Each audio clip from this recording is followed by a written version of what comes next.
For Indiana, Jamal Tinsley and Reggie Miller in the backcourt. Up front they go with Ron Artest, Jermaine O'Neal, and the 7-footer out of Purdue, Brad Miller. Tony Delkin, high-scoring, Paul Pierce in the backcourt.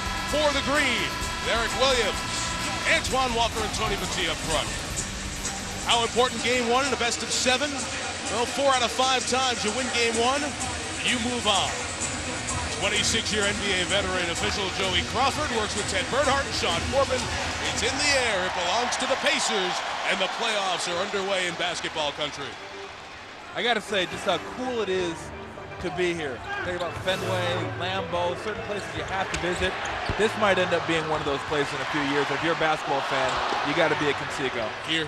Brad Miller chases down the Tinsley pass. After Reggie Miller missed his opening shot, here is the second-year man out of Iowa State. Reggie missed his first, didn't pull the trigger on the second, but Tinsley will. A 3.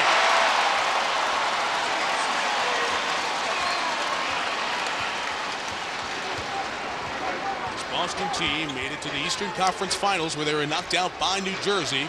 Paul Pierce, short on the 3, defended by Ron Artest. A matchup we'll watch today. Well, that's something they don't want. They don't want the one pass, jack the 3. They want dribble drive penetration, collapse the defense, kick it out, then shoot the 3. Reggie is fouled by Paul Pierce, and here's Michelle Tafoya.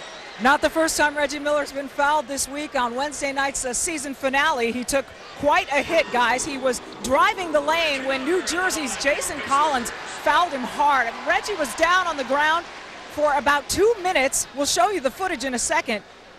But Isaiah Thomas was actually concerned. Take a look at the replay from Wednesday night. Reggie Miller driving the lane. This is against New Jersey. Jason Collins flies in and knocks Reggie down. Reggie says he cannot remember the incident because the hit was so hard, but he does remember the pain in his hip and shoulder. I asked him if he's still feeling it. He wouldn't reveal it, just said the show will go on. Guys? It's playoff time.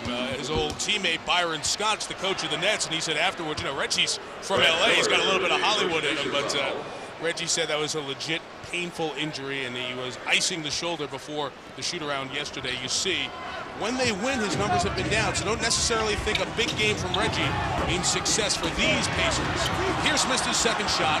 Delk thought about it and took it and knocked down 3. He thought about it and then he said, hey, that's what we do. I better shoot this one. That's what they do, you're right. And back to Reggie, too. If you notice when you're watching that highlight, he's one of the best at jumping into people. I mean, he creates a lot of contact. That's why he gets to the free throw line a lot. Much talked about Ron Artest being watched by Eric Williams. They clear out space for Artest. Missed his first shot, and Delk goes and gets the board. Decent rebounding guard, a 3.5 a game. Williams ran the floor nicely. To Battie. Tony Battie, 6'11", 6th year out of Texas Tech, puts the Celtics on top. Well, I'm surprised Brad Miller or Jermaine O'Neal haven't been touching the ball down low yet. I mean, that's where they have their advantage.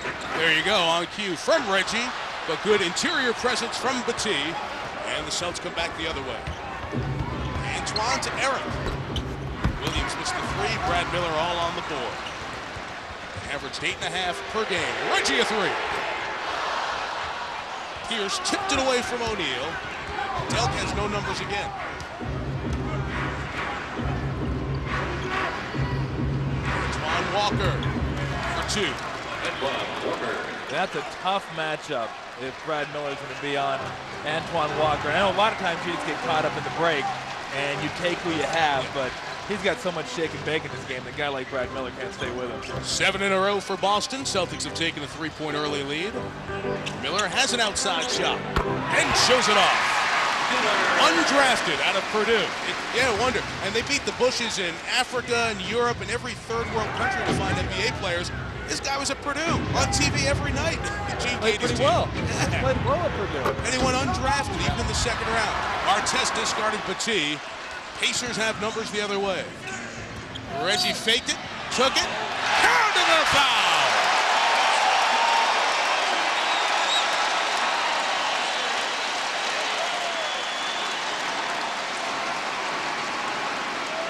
Well, we talked about Reggie Miller and how he's able to draw fouls. I mean, on the dribble drives, you're going to watch right here.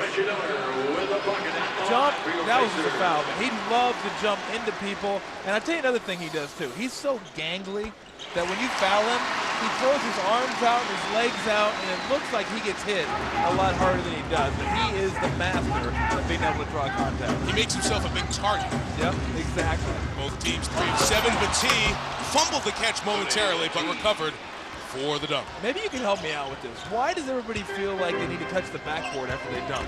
I mean, if you can jump that high, of course you can touch the backboard. Jeez. In case you haven't noticed, I can't touch the backboard, so I can't really help you there. But I'll work on it the rest of the playoffs. Oh, thank you. There's 60 days till Game 7 of the finals. I'll figure an answer. Jermaine O'Neal on the board. Williams trying to go at Reggie Miller. Well, he gotta get that one. Yep, he just was waiting for it to come to him. Tinsley said, I'll take it. It was not a well spread out break. Artest, nice move. Nice. Great patience there, too. Kind of a little stutter step dribble there in the middle. Let the defense kind of, and then whoop, right around the side. Indiana had an early edge. Boston a run to take the lead. The Pacers returning the favor. Williams on Miller. Well, he's tricked to coming across the lane. Well, just because you tripped doesn't mean you were tricked. I mean, you can go across the middle and get come. And I'm not sure Brad Miller. Let's see what Brad Miller does right here. Because he's saying, hey, look, I'm just sliding across the lane. Slide, slide, slide. That's a bad call. And what it's second. Yeah, I mean, what are you going to do? You have a right to slide across the lane and protect your goal. I think that's what Brad Miller's saying right there. High shot for Eric Williams. He's able to see it. Down, trying to show the officials that they didn't see it right, but significant here.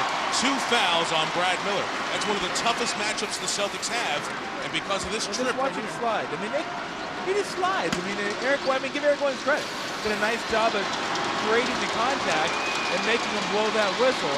But now a guy who I think comes, Al Harrington, I think this guy's on the verge of something. And I was talking to Mark McGuire earlier, assistant coach of the Pacers, and he said he's one of those guys, the more minutes he gets, the better flow he gets into, and the better he plays. And he can easily give you 18 and 10. Jamal Tinsley knocks that one down to extend the Indiana lead to 4 for Isaiah Thomas. 3 and 6 his playoff record, but remember they were knocked out by the Eastern champs the last 2 years. Ron Artest almost could not finish, but Artest is one of the best in steals. Meets the hoop. Response, Williams and O'Neal, and chance for the 3-point play. Well, that was one of those buckle jobs right there where you just have way too much time to think about it. Great job of Artest anticipating, and then right here, buckle. Oh. And then right back in the other end, Eric Williams once again doing a nice job drawing the contact, bump, and the bucket. Williams, who hit a couple earlier, knocks down this 3rd free throw of the game. There's Isaiah. And Jim O'Brien on the other side, who replaced Rick Pitino and has really solidified a Boston franchise that, to be honest, does not have a ton of talent on its roster. Pierce takes it away. They've got Pierce and Walker, and they ride them as hard as they can. And it's one of the reasons that the Celtics were able to win 44 this year after a 49-win season in 2001-2002. A good flow to this game so far. Both teams doing a lot offensively, getting it done. I like that. Harrington will take it from the top. Misfired, and Pierce comes away with the ball. They might actually get both teams to 30 in the Eastern Conference. Hey, look out. There you go. I think it's your presence, actually. A 2 from Delp. What's that? A 2? Can't shoot 2 disease. You know what, though? I mean, I give him credit because that's one of those things, too, where you don't look. You catch and you shoot. If you look, forget about it. Some terrific shooting in the early going. Pacers 7 of 12. Celtics 7 of 13. Very nice, solid start. Game 1, Celtics by 1 at Conseco.